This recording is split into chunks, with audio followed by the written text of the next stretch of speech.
S மக்களே, Sunday episode முடிஞ்சது. ஆக்சுவலாக இன்றைக்கி வீக்லி கண்டென்ட்டாக எதுவுமே டிஸ்கஸ் பண்ணல. ரெண்டு டாஸ்க்கு அதை வச்சு ஓட்டிட்டாங்க.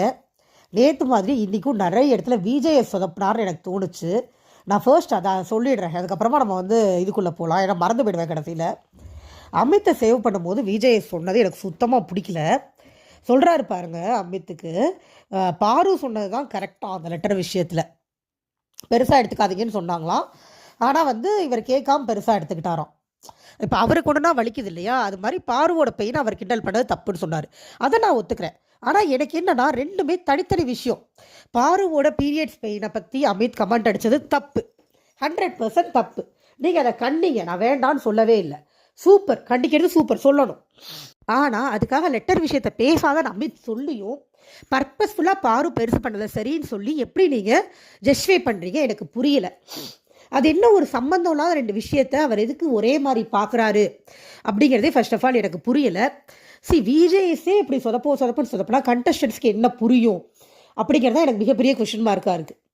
ஓகேவா? ஸோ இந்த ஒரு இடத்துல எனக்கு விஜேஎஸ் மேலே சுத்தமாக எனக்கு பெரிய என்ன சொல்கிறது, பெரிய குறையாக இருந்தது அது. அடுத்து இன்னொன்று, பிரஜினை தேர்ட் சேவ் பண்ணுறார். பிரஜின் தேர்ட் சேவ்டா, ஆல்மோஸ்ட் லாஸ்ட்டில் இருந்த மனுஷன். அவரை நீங்கள் தேர்ட் சேவ் பண்ணி என்ன பண்ண போகிறீங்க? கடைசியில் ரம்யாவை வியானாவை உட்கார வச்சதுலாம் ஓகே, பட் பிரஜினை தேர்ட் சேவ் பண்ணிவிட்டு பிரஜின் நல்லா பண்ணாருன்னு சொல்லிட்டு அமித்துக்கு இப்படி ஒரு அட்வைஸ் கொடுக்கணுமா?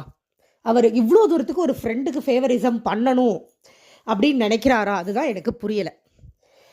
ஸோ விஜேஎஸ் பண்ண இந்த ரெண்டு விஷயத்தில் எனக்கு சுத்தமாக உடன்பாடு இல்லை. ஓகேவா?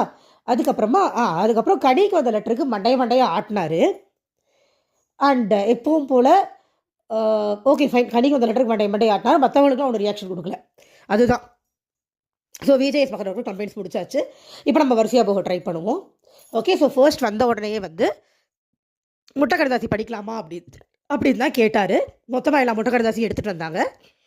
நான் நோட்டபிள் பாயிண்ட்ஸ் மட்டும் சொல்கிறேன். எனக்கு விக்ரமுக்கு சாண்ட்ரா எழுதின முட்டை கடுதாசி கொஞ்சம் கூட பிடிக்கல, லிட்டரலி சுத்தமாக பிடிக்கல. ஏன்னா அவரோட ப்ரொஃபஷனல் கிண்டல் பண்ணியிருந்தாங்க. நீங்கள் இங்கே விளையாடுற கேம் பிளே பற்றி என்ன வேணாலும் பேசலாம், பட் ரொம்ப நக்கலாக கிண்டலாக எழுதியிருந்ததுனால எனக்கு அது பிடிக்கல. பட் அதை விக்ரம் ரொம்ப பாசிட்டிவாகவே எடுத்துக்கிட்டாரு அப்படிங்கிறது நல்ல விஷயம். அதே மாதிரி கனி பாருவை கழுவி ஊற்றியிருந்தாங்க. ஓகே தான், ஏன்னா பாரு ஒன்றும் ரொம்ப டீசெண்டான ஆள் கிடையாது. கண்டிப்பாக பாரு மாதிரி ஒருத்தங்களை பார்த்தா நம்மளும் ஒதுங்கி தான் போவோம். போன ஒரு வாரம் பார்வதிக்கு பாசிட்டிவாக அமைஞ்சிருக்கலாம், அவங்க பண்ண சமையல் நாள், அவங்க ஒரே ஆளாக கஷ்டப்பட்டதுனால. பட் அதுக்கு முன்னாடி நடந்ததெல்லாம் மறக்கிறதுக்கு எனக்கு அம்னீஷியா இல்லை. நிறைய பேருக்கு இருந்ததுனால அதுக்கு ஒன்றும் பண்ண முடியாது. எனக்கு அம்னீஷியா இல்லாத காரணத்தினால அவங்களால